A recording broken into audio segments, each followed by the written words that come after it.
Son domicile est devenu sa prison. Hazel Jennings est atteinte d'un trouble d'accumulation compulsive.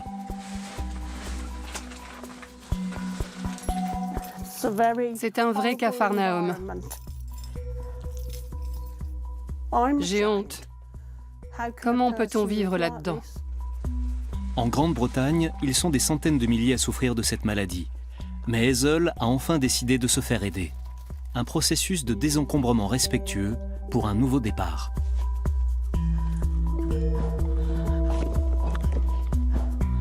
Je ne pouvais plus continuer comme ça. Je ne vivais pas, je survivais.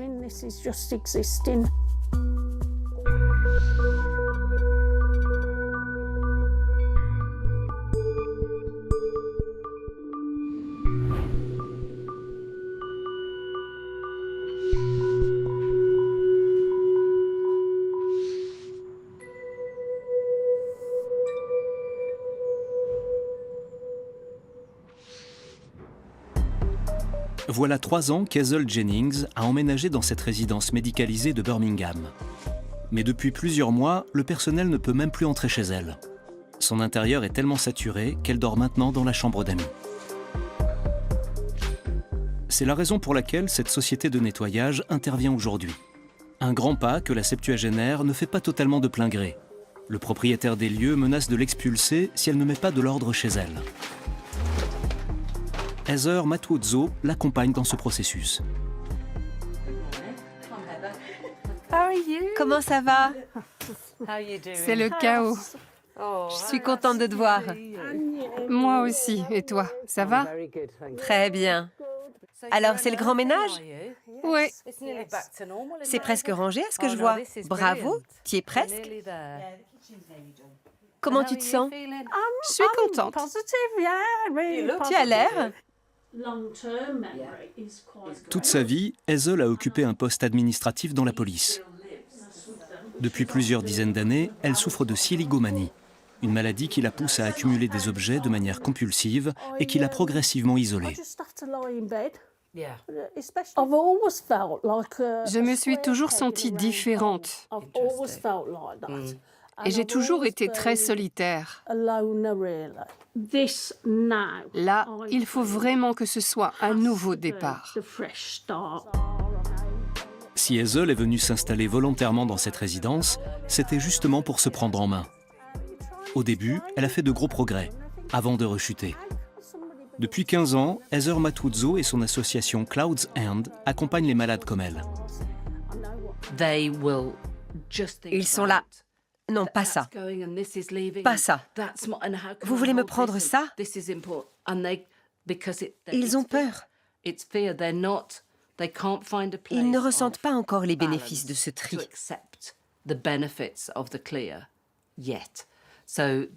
Alors c'est très important de ne pas les brusquer. Il faut que ce soit fait avec sensibilité et compassion. Parce que si je me sens jugée ou critiquée, je risque de dire « Désolée, je ne peux pas.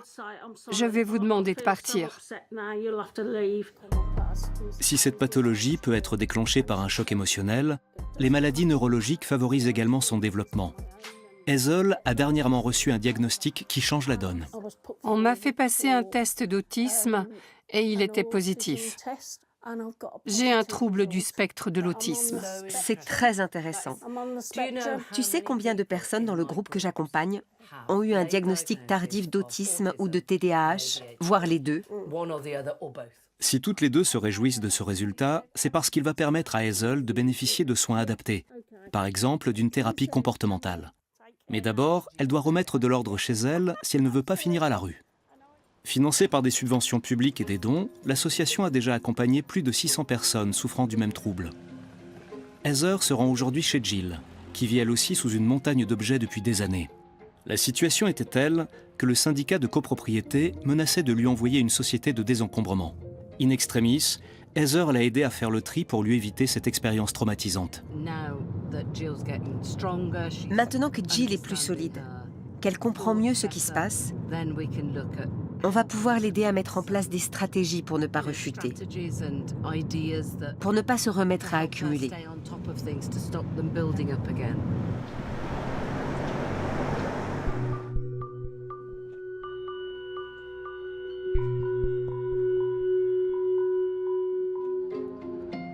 C'est dans cet entrepôt, en périphérie de Birmingham, que la sexagénaire a loué un box pour stocker le gros de ses effets personnels.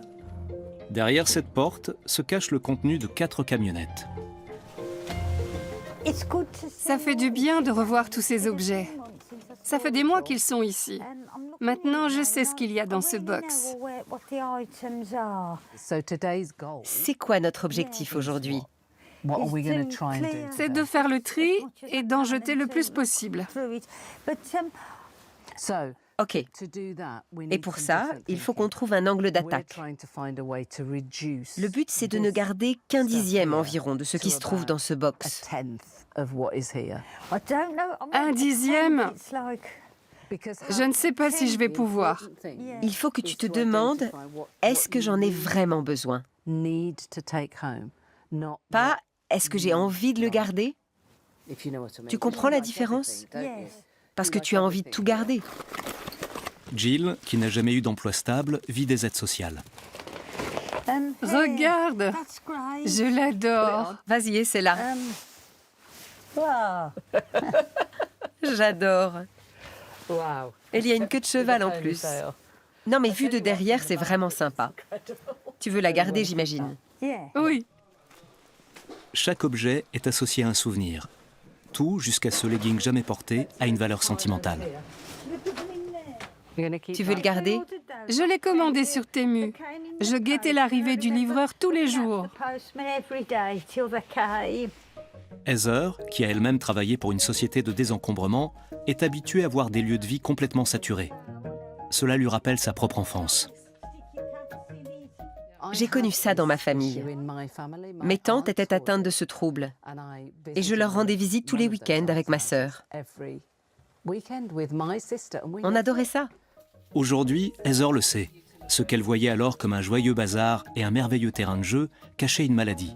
Si l'on ne dispose pas de chiffres précis et fiables, la prévalence du trouble d'accumulation est estimée à 2,5% de la population. Il n'y a pas de profil type de la personne qui accumule. Ça touche toutes les catégories de la population et ça peut être n'importe qui. C'est la conséquence d'un traumatisme. Donc ça pourrait être moi, vous. Et ça, c'est quoi, à ton avis? Aucune idée. Je sais pas. Heather et Jill y passeront plusieurs heures. Fie-toi au processus. C'est normal. Au début, c'est la panique, et puis ça devient de plus en plus facile. Maintenant, on va étiqueter les sacs. Ça va à la poubelle, hein? Oui, ça va à la poubelle. Et ça va aux bonnes œuvres.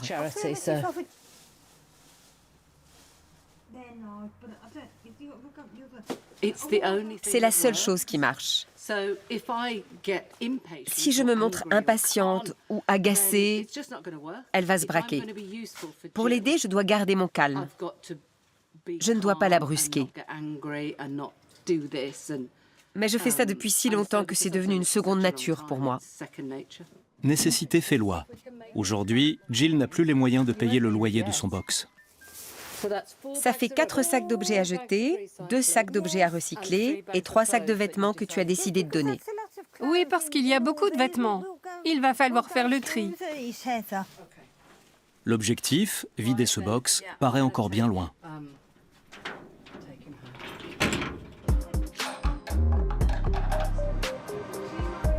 Nous retrouvons Hazel Jennings dans sa résidence médicalisée. Les employés de cette société de désencombrement sont spécialisés dans ce type d'intervention. On commence par jeter tout ce qui doit aller à la poubelle, puis on fait le tri dans les objets qui restent. Hazel participe autant que sa mobilité le lui permet.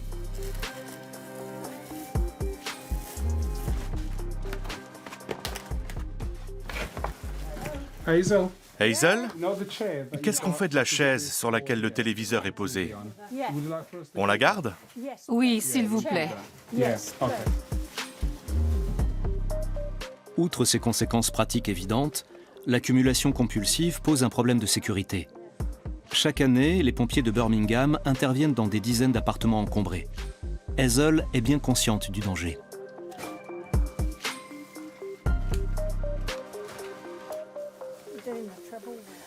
J'ai hâte que ce soit terminé, que l'appartement soit tout propre et tout rangé.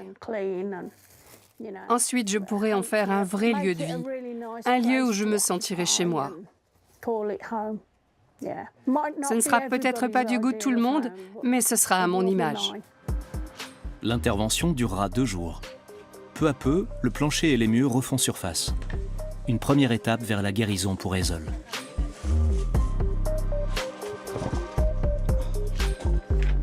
Adrian Spence dirige la société de désencombrement qui intervient aujourd'hui.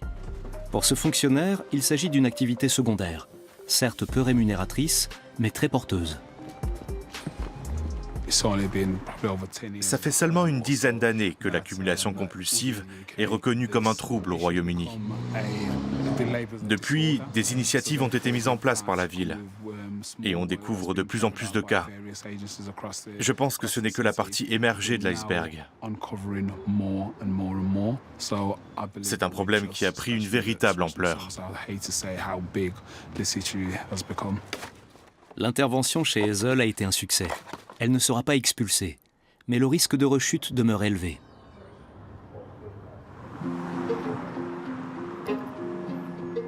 Jill et Heather se retrouvent dans un café. Ces rendez-vous font partie du processus. Une fois par semaine, l'association organise un groupe de parole au cours duquel les participants évoquent leur maladie. L'occasion pour eux de constater que beaucoup partagent les mêmes angoisses et sont confrontés à des problèmes pratiques identiques. Un jour, ma douche est tombée en panne et j'ai dû retirer une montagne d'objets pour y accéder. Un véritable enfer. J'ai même dû payer quelqu'un pour le faire et il a fallu tout mettre sur le lit. C'est dur de souffrir de ce trouble. John a commencé à accumuler dès l'enfance. Jusqu'à présent, il ne s'en était jamais ouvert à personne. Ce groupe de parole lui permet enfin de s'exprimer sur cette pathologie qui lui gâche la vie depuis trop longtemps. Comme pour qu'on le croie, il a apporté des photos de son appartement. C'est la première fois que je montre ces photos à quelqu'un d'autre qu'à un professionnel de santé. J'ai gardé ça pour moi pendant plus de 16 ans. Je ne le fais pas seulement pour moi. Je le fais aussi pour les autres, pour qu'ils voient qu'ils ne sont pas seuls. Et puis ça m'aide beaucoup. C'est comme si je me délestais de plusieurs décennies de souffrance. Et ça fait du bien de ne plus avoir à se cacher. Voilà plusieurs dizaines d'années que John n'a pas reçu chez lui. Mais il prend son courage à 2 mains et nous propose de visiter les lieux.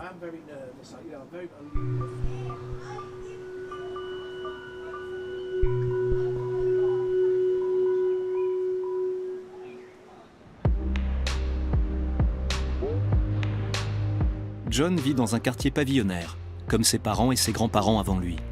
S'il n'achète rien de nouveau depuis belle lurette, il a encore beaucoup de mal à se séparer des vieux objets. Pendant longtemps, il a vécu à l'étage avec sa mère et sa sœur.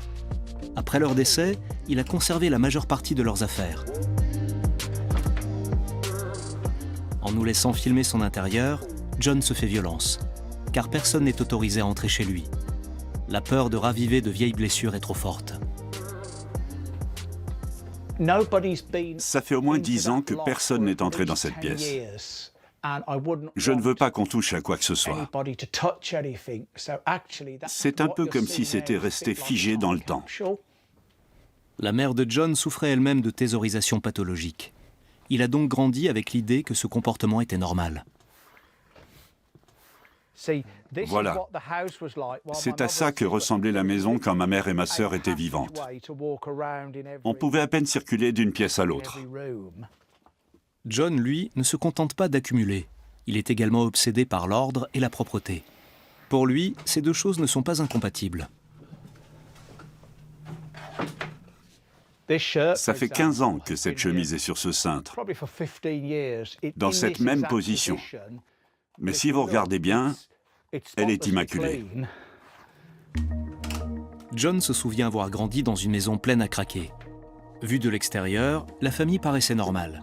Sa sœur a même fait carrière dans la fonction publique avant de donner sa démission du jour au lendemain. Pourquoi? Il l'ignore encore à ce jour. Ma sœur a dû connaître un événement extrêmement traumatique parce qu'elle n'est pas sortie de la maison pendant plusieurs années. Chaque pièce était encombrée jusqu'au plafond, à proprement parler, d'objets personnels, mais aussi d'ordures. L'état de la maison s'est progressivement dégradé. Le toit fuyait, les murs étaient humides. Jusqu'au jour où la mère de John a fait un infarctus.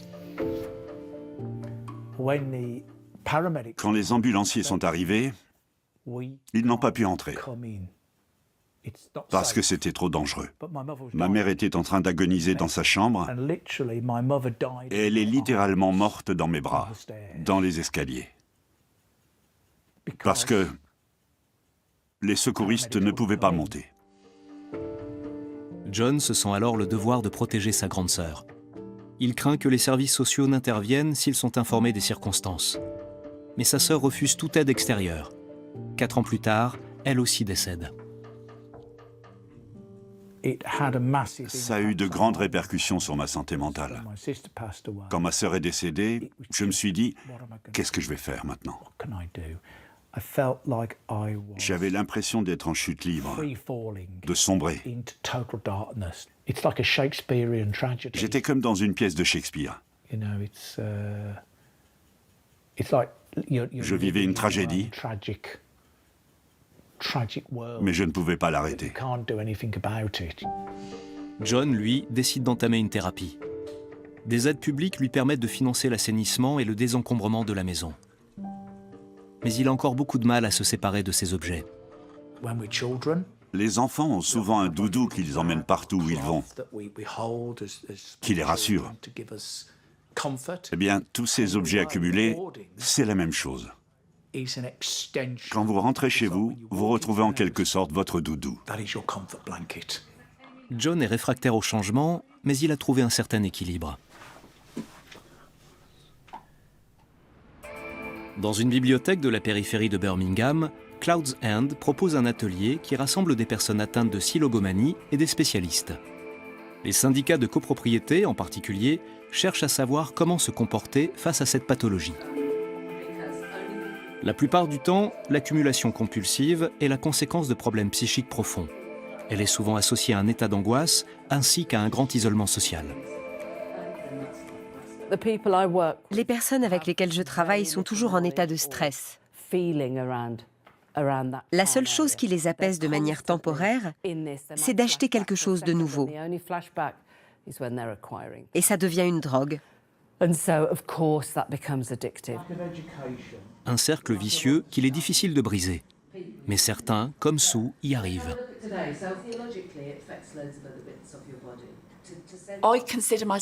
Je me considère comme une accumulatrice en voie de guérison.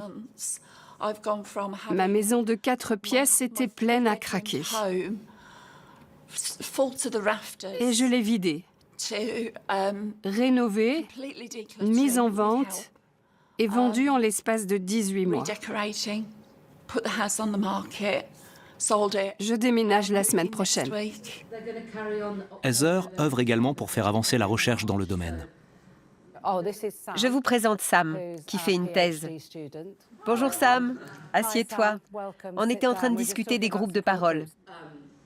Étudiant en psychologie, Sam Wayman fait une thèse à l'université de Birmingham. Son sujet, comment mieux accompagner les personnes atteintes d'un trouble d'accumulation compulsive. Dans ce cadre, il travaille en étroite collaboration avec Heather et les individus qu'elle suit. La première difficulté, c'est déjà de trouver un professionnel qui s'en sent capable. Je ne connais pas beaucoup de psychologues qui accepteraient de travailler avec des accumulateurs compulsifs. Ils n'ont pas les connaissances et l'expertise nécessaires. Il a fallu attendre 2018 pour que l'OMS reconnaisse la silogomanie comme trouble psychique. Les travaux de Sam ont ainsi pour objectif de constituer une base de connaissances.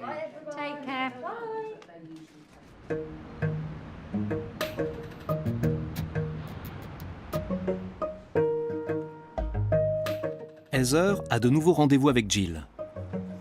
Il y a quelques semaines, son appartement a été rangé et nettoyé. Une opération dont le coût a été pris en charge par l'association.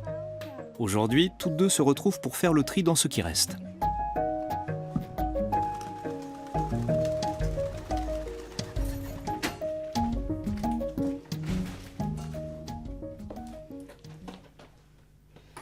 Où sont les chats? Sur le rebord de la fenêtre. Dès qu'elle passe la porte, Heather comprend que Jill a fait une rechute. À cause des chats, elle n'ouvre jamais les fenêtres. Une canalisation s'est rompue et les murs sont imbibés d'humidité. Jill semble lasse et fatiguée. Elle se bat depuis plus de 20 ans contre cette maladie. C'est pas la grande forme. T'en fais pas. On fait juste le minimum et je te laisse tranquille. Jill a beaucoup de mal à tenir son intérieur. Elle s'efforce de mettre de l'ordre dans un coin de l'appartement. J'ai des choses comme ça. Ils datent des années 70. J'en avais un quand j'étais petite. Sauf que le mien était marron.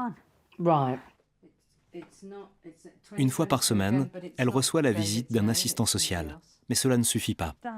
Ses difficultés à organiser son domicile et le plaisir d'acheter alimentent un chaos sans fin. Elle ne trouve pas de solution. Tous ses espoirs reposent sur Heather. Les voisins se sont plaints. Ils disent que mon appartement est très encombré, que ça sent mauvais. C'est sûrement à cause des chats. Alors les gens du syndic sont venus chez moi et ils m'ont posé un ultimatum. J'essaie de mettre de l'ordre, mais ça prend du temps.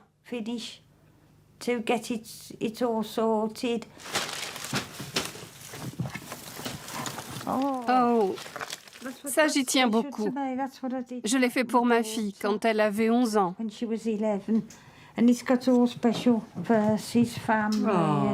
C'est adorable. Je vais le ranger dans un coin.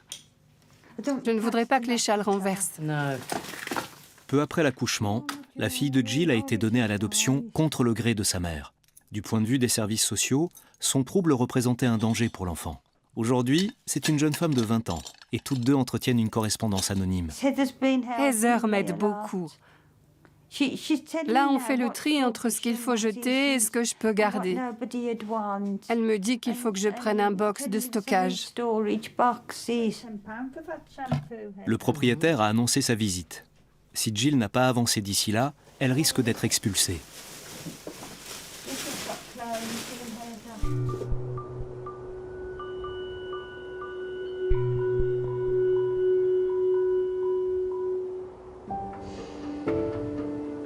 À quelques kilomètres de là, Sue a une longueur d'avance sur Jill.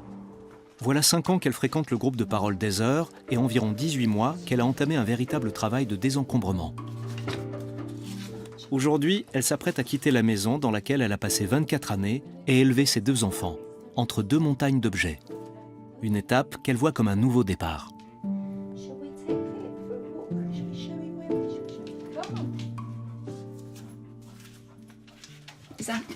Là, c'est la véranda. Comme vous pouvez le voir, il y en a jusqu'au plafond. Tout est prêt pour le déménagement. Elle ira vivre dans un pavillon à environ 1 heure de route, délestée du passé.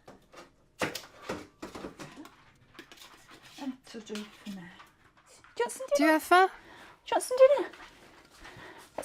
On va y remédier. Bon appétit. C'était tellement encombré qu'on pouvait à peine voir le sol. Comme vous pouvez le constater, ce n'est plus le cas. Je suis beaucoup plus heureuse et apaisée. On va ouvrir à Natty? Tu es contente de voir Natty? Tu es contente de la voir? Lorsqu'elle a décidé de reprendre sa vie en main, Sue s'est mise en quête d'une aide ménagère et Natty a répondu à son annonce. Elle se souvient encore très bien de l'état de la maison lors de sa première visite. C'était effrayant. Il y en avait jusqu'au plafond, surtout dans cette partie de la maison. Cette porte était condamnée. Il y avait juste un petit espace pour s'asseoir. C'était complètement encombré. Depuis, Natty vient 1 ou 2 fois par semaine. Une aide salutaire pour Sue. Sue a grandi avec le sentiment de ne pas être désirée. Tout a commencé avec la séparation de ses parents. Quand mon père est parti, ma mère me répétait tous les jours « Tu ressembles à ton père et je te déteste ». J'ai été victime d'abus sexuels à l'âge de 14 ans et ça a continué presque jusqu'à mon départ, peu avant mes 19 ans. Beaucoup de gens me demandent pourquoi je ne suis pas partie plus tôt, quand la loi m'y autorisait à 16 ans. Mais je ne pouvais pas laisser ma sœur toute seule. Après avoir quitté le domicile maternel, elle s'achète de nouveaux vêtements. Des choses qui ne lui appartiennent qu'à elle. Mais la joie éphémère que lui procurent ses emplettes devient vite un piège qui se referme sur elle. Les objets s'accumulent et l'espace vient à manquer, jusqu'à ce qu'il ne soit pratiquement plus possible de circuler chez elle. Il y a une stigmatisation de cette pathologie. Quand les gens savent que vous souffrez de silogomanie, ils ont tendance à vous regarder de haut. Ce n'est ni de la paresse, ni un manque d'hygiène. On est des personnes comme les autres, mais on a vécu un traumatisme qui a déclenché ce besoin compulsif d'accumuler des choses dans notre vie. Dans la chambre, tout est prêt en vue du déménagement.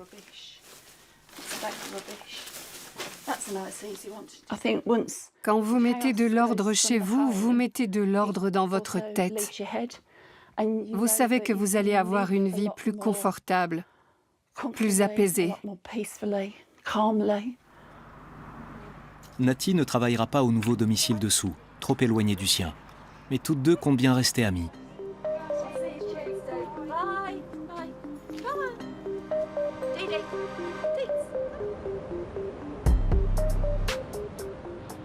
Nouveau rendez-vous avec Jill, qui doit impérativement finir de vider son box. John a été réquisitionné pour l'occasion. Car le temps presse. Jill n'aura bientôt plus les moyens de payer le loyer. Le trio examine les vêtements un par un. Steve, une connaissance d'Heather, s'est proposé de les prendre.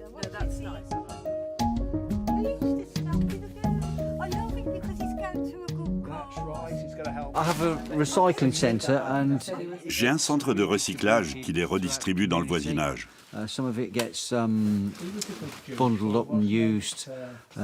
Sous forme de vêtements de seconde main ou de chiffon. Il y a quelques jours, Jill a reçu un courrier de son syndic lui annonçant une visite de contrôle chez elle. Elle doit donc aussi avoir fait le tri dans son appartement d'ici là. Je pense que ça va être beaucoup plus facile que ça l'aurait été il y a 1 an. Là, il s'agit juste de faire un peu de rangement et de ménage. Plus Jill est entourée, moins elle éprouve de difficultés à se séparer de ses affaires.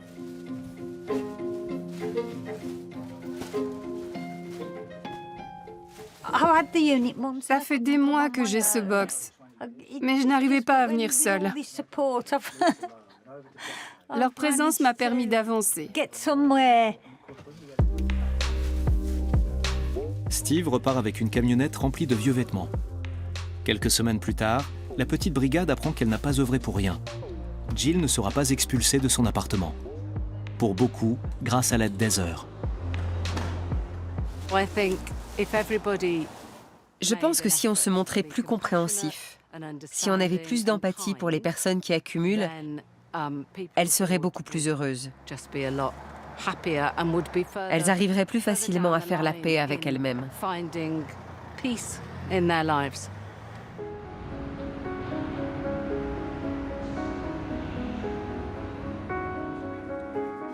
Sue est fin prête pour le déménagement. C'est un nouveau chapitre de sa vie qui s'ouvre.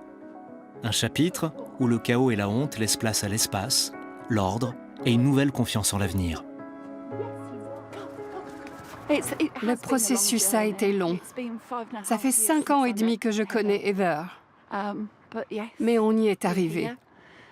Et la semaine prochaine, à la même heure, je n'aurai même plus les clés de cette maison. Je serai dans mon nouveau pavillon, en train de m'approprier les lieux, prête à affronter l'avenir et à tourner la page.